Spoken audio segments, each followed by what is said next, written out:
Hello, अस्सलाम वालेकुम। कैसे हैं? सब ठीक हैं? अच्छा, आज हम जा रहे हैं मुर्गाबी के शिकार। तो we are so excited. Time हुआ है 3:15 हो गए हैं। इंशाल्लाह अभी हम जाके पहले दोस्त को पिक करेंगे, देन हम फील्ड की तरफ जाएंगे। ओके, हम दिखाते हैं आपको सारे वीलॉग में। Thank you.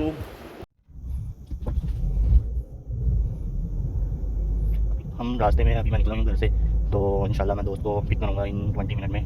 Then we will be going for field. या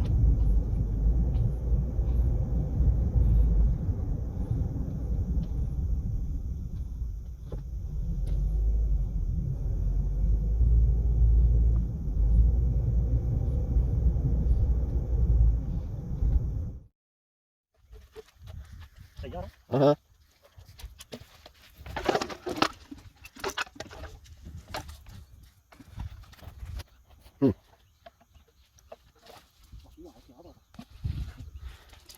ओ तेरी कार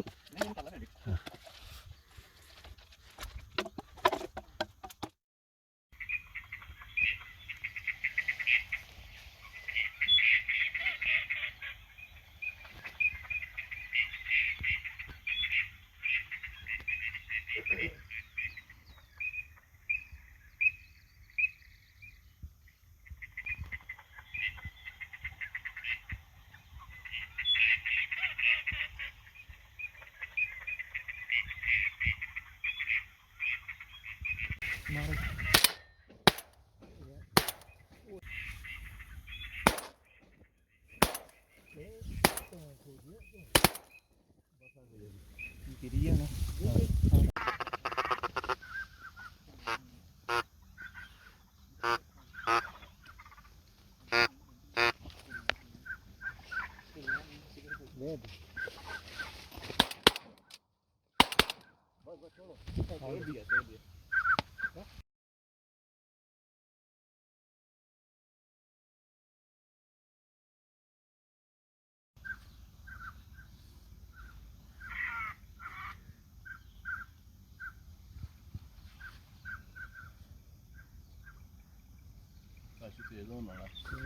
ये तेज है क्या? तेज है ये ज़्यादा इस तरह तकलीफ करेगा।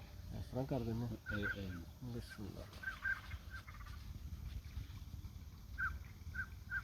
जोड़ा पिछू ही आया।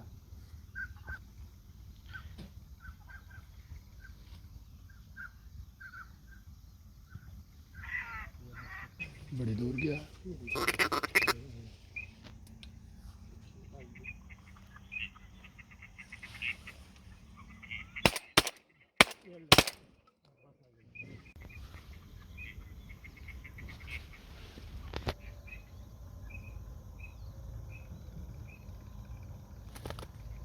तेरी खैर हो गई।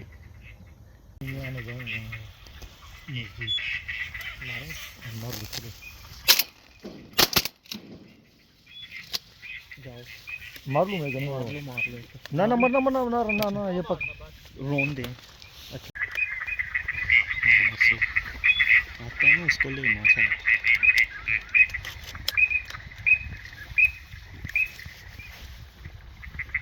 आप अपनी तरफ से नहीं देखते। मैं नंबर मिला रहा हूँ। आप ना